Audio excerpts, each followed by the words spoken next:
Hello friends, MR healthy eats உங்களை அன்புடன் வரவேற்கிறது. வாங்க, ஈஸி ஹெல்தி கிச்சனில் ரொம்ப ஈஸியான, ரொம்ப டேஸ்டான, ரொம்ப ஹெல்த்தியான ஒரே ஒரு காய் வச்சு எப்படி நாம் சாம்பார் செய்யலான்னு பார்ப்போம். சாம்பார் செய்கிறதுக்கு முதல்ல 1 கிளாஸ் அளவுக்கு துவரம்பருப்பு எடுத்துகிட்ருக்கேன். அதை சுத்தமாக கழுவி வச்சுக்கிடலாம். இதிலையே ஒரு பெரிய வெங்காயம், 2 மீடியம் சைஸ் தக்காளி, 4-5 பச்சை மிளகாய், 10 போல் பூண்டு பல் சேர்த்துக்கிடலாம். ஒரே ஒரு காய்னா பாருங்கள், இது மஞ்சள் பூசணிக்காய். இதில் சாம்பார் செய்யும்போது ரொம்ப நல்லாயிருக்கும். இதை இப்போ வெட்டி கொஞ்சம் பெருசாகவே சேர்த்துக்கிடலாம்.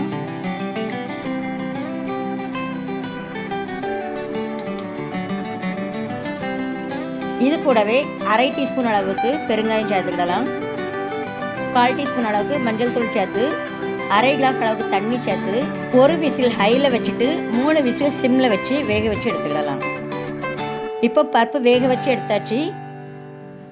குக்கரில் உள்ள ப்ரெஷர் எல்லாம் அடங்கிட்டு பாருங்கள், நம்மளுக்கு பருப்பு பூசணிக்காயெல்லாம் நல்லா சூப்பராக மசிஞ்சு வெந்துட்டு, இதை இனி நாம் கரண்டியாலே நல்லா மசிச்சு எடுத்துக்கிடலாம். பாருங்கள், கரண்டியாலே நல்லா மசிச்சு எடுத்தாச்சு. சூப்பராக வந்திருக்கு. பருப்பு ரொம்ப மாவாட்டு வேகாமல் கொஞ்சம் இப்படி லேசாக பருப்பு தெரியுது மாதிரி இருக்கணும். அப்போ தான் நல்லாயிருக்கும். இந்த அளவுக்கு புளி எடுத்து நான் ஊற வச்சுருந்தேன். இப்போ புளியை கரைச்சி இதோட சேர்த்துக்கிடலாம்.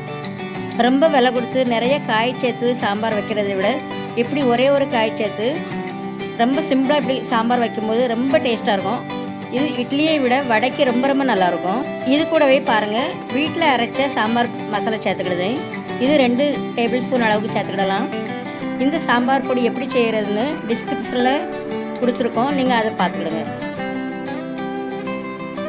சாம்பார் மசாலா சேர்த்து நல்லா மிக்ஸ் பண்ணி விட்ட பிறகு நம்மளுக்கு சாம்பாருக்கு தேவையான அளவு தண்ணி சேர்த்துக்கிடலாம். சமையல் செய்ய தெரியாதவங்க கூட இந்த சாம்பாரை பார்த்தா ஒரே டைமில் பார்த்து படிச்சுக்கிடுவாங்க. அந்த அளவுக்கு ரொம்ப ஈஸியாக இருக்கும். பாருங்கள், நம்ம சாம்பார் எப்படி தகன்னு ஜொலிக்குதுன்ட்டு. இனி சாம்பாருக்கு தேவையான அளவு உப்பு சேர்த்துக்கிடலாம். உப்பு சேர்த்து நல்லா மிக்ஸ் பண்ணி விட்டுட்டு ஸ்டவ்வில் வச்சிடலாம். சாம்பார் நல்லா கொதிக்கட்டும். அதுக்குள்ளே நம்ம சேனலை ஃபஸ்ட் டைம் பார்க்குறவங்களா இருந்தால் லைக் பண்ணுங்கள், சப்ஸ்கிரைப் பண்ணுங்கள், பெல் பட்டனை தட்டி விடுங்க. இப்போது நம்ம சாம்பார் நல்லா கொதிச்சுட்டு இதை நாம் இனி இறக்கி வச்சுக்கிட்டு அதுக்கு ஒரு தாளிப்பு கொடுத்துடலாம். தாளிப்பு பாத்திரத்தில் 2 டீஸ்பூன் அளவுக்கு எண்ணெய் சேர்த்துக்கிடலாம். அதிலையே 1/2 டீஸ்பூன் அளவுக்கு கடுகு, 4-5 போல் வெந்தயம் சேர்த்துக்கிடலாம். 1/4 டீஸ்பூன் சீரகம் சேர்த்துக்கிடலாம். கடுகு வெந்தயம் பொரிஞ்சதும் அது கூடவே ஒரே ஒரு வத்தல் சேர்த்து கொஞ்சமாக கருவேப்பிலையும் சேர்த்துக்கிடலாம்.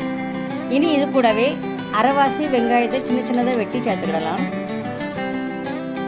வெங்காயம் நல்லா பொரிஞ்சு பொன்னிறமாக வந்ததும் கடைசியாக அது கூட 1/2 டீஸ்பூன் சாம்பார் மசாலா சேர்த்து ஸ்டவ் ஆஃப் பண்ணிக்கலாம். இனி இதை அப்படி எடுத்து சாம்பாரில் சேர்த்துக்கிடலாம். இப்போ உடனே நம்ம மூடி வச்சிடலாம். அப்போ தான் அந்த தாளிப்புள்ள வாசம் பூரா சாம்பாரில் இறங்கிடும். இப்போ பாருங்கள், நம்ம சாம்பார் சூப்பராக ரெடி ஆகிட்டு கடைசியாக இதில் சின்னதாக வெட்டின மல்லியெல்லாம் கொஞ்சம் சேர்த்து மிக்ஸ் பண்ணி விட்டுக்கிடலாம். ஒரு பவுலில் 2 வடையை சேர்த்துக்கிட்டு அது நிறைய இந்த சாம்பாரை ஊற்றி அப்படியே கரண்டியால் சாப்பிடும்போது வேறு லெவலில் இருக்கும்.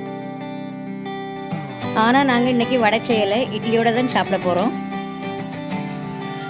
இட்லி வடைக்கு தான் நல்லாயிருக்கும்னுட்டு இல்லை, இதையே சாதத்து கூட சேர்த்து சாப்பிட்டாலும் ரொம்ப சூப்பராக இருக்கும். இந்த ரெசிபி உங்களுக்கு பிடிச்சிருந்தா கமெண்ட் பண்ணி ஷேர் பண்ணுங்கள். நன்றி.